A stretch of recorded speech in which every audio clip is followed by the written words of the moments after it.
생생 경험담.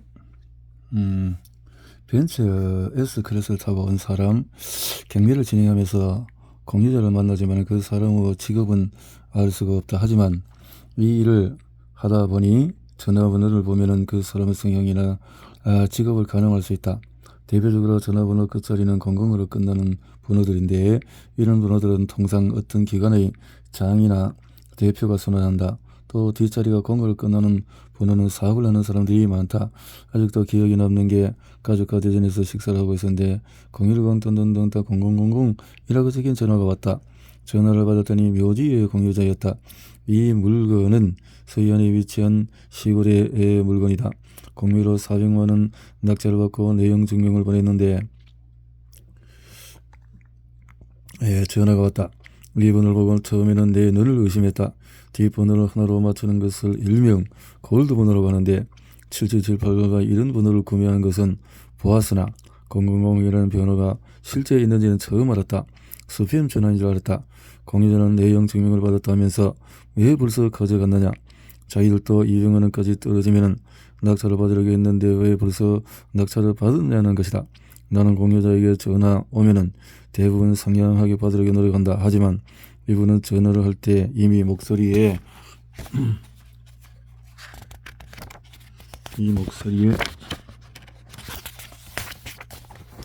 화가 있는 상태였고, 어디서 들었는지 경매관에서 어줍잖게 이야기하는 것이다.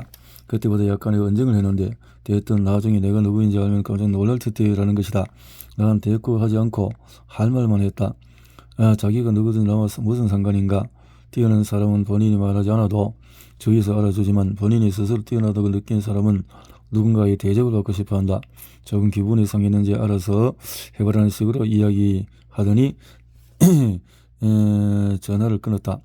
여러분은 알아서 하라는 말을 들으면 어떻게 하겠는가? 이 땅을 매도해야 하는데 협상이 결렬되었으니 매도하지 못할 것 같은가? 사실 난 이 말을 듣고도 별로 대수롭지 않게 여겼다. 통화를 할 때의 목소리가 젊어 보여서인지 본인들의 의견이 피력되지 않으면 능력이 있거나 어느 정도 위치에 있는 사람들은 꽤 자존심을 상해한다. 그리고 의뢰 한번 볼 테면 해봐라는 말을 종종 한다. 직장인이 회사에 출근하듯이 묘지를 낙찰받고 매도하는데 이런 말을 한두 번 들었겠는가? 시골에서 꽤나 돈 있는 사람이겠거니 생각하며 전화를 끊고 다음 절차를 진행하기 위해서 준비를 했다. 그러다가 또 누구길래 그렇게 큰 소리 치는 건가 싶어서 인터넷에 이름을 검색했다. 이름을 검색하니 갑오징어라는 스마트 스토어를 찾을 수 있었고, 쇼핑에서도 본인 제품을 판매하고 있었다. 더 알아보니 물건지 인근에서 꽤 큰 공장을 운영하면서 업을 함께하는 듯했다. 시골에서 자란 사람이는 공감을 할 것이다. 말 자체가 크지 않아서 집안 사정을 다 안다. 속된 말로 밥 숟가락이 몇 개인지 안다고 하자는가. 이런 시골에서 공장을 운영할 정도의 규모로 사업을 하면은 어깨에 힘이 들어갈 수밖에 없는 일이다. 쉽게 말해서 이 지역의 유지라고 볼 수 있다. 이 공유자와는 그 통화가 처음이자 마지막이었다. 나는 굳이 아쉬운 소리를 하지 않았다.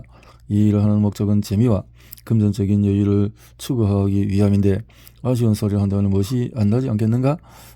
보통 이거를 꺼낸 물건을 동시에 진행하기 때문에 이 일을 잠시 잊고 가족과 제주도 여행을 갔을 때였다. 모르는 번호로 전화가 왔다. 처음에 통화했던 공유자의 사촌 형이었다. 큰아버지가 내용 증명을 보고 뒷목을 잡았다고 한다.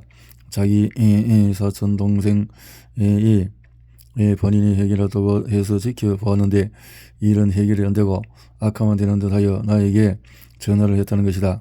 앞에서 말했지만 공유자가 가장 신경 쓰는 부분은 가격이다. 싸게 사고 싶은 자와 비싸게 팔고 싶은 자가 줄다리하는데 이 연구자는 호탕했다.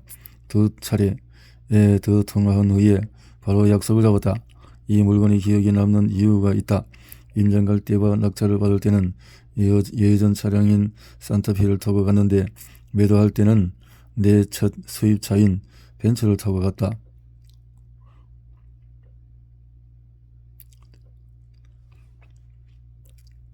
이 물건은 매도일 확인을 해보니 40일가량 걸렸고, 낙찰일과 매도일 사이에 차가 바뀌었으니 기억에 남을 수밖에 없다.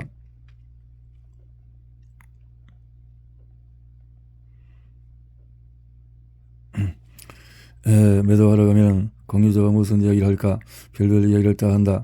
본인이 하는 일에 대해 말하는 사람도 있고 물건이 어떻게 하다가 경매로 넘어갔는지 집안 사정을 이야기하는 사람도 있다. 이 물건의 매수자는 한눈에 봐도 체격이 좋았다. 유명한 고가의 골프웨어를 입고 큼직한 금붙이를 하고 있었다.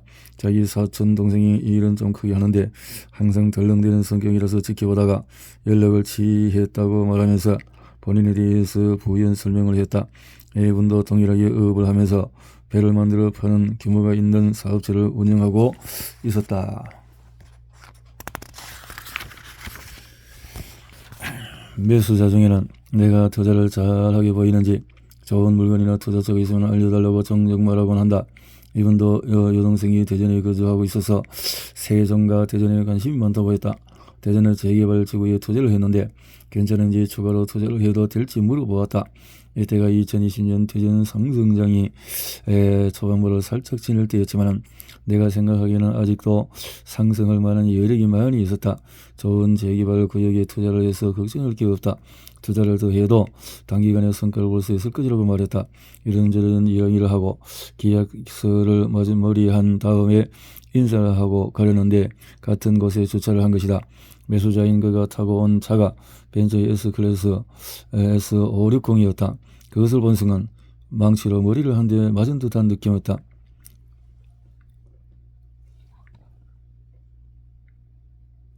이런 식으로도 역시 돈 많은 사람들이 있구나. 겸손해야겠다는 생각이 들었다. 내가 경험한 바로는 효심이 깊은 후손이 잘 된다. 이분도 그런 케이스였다.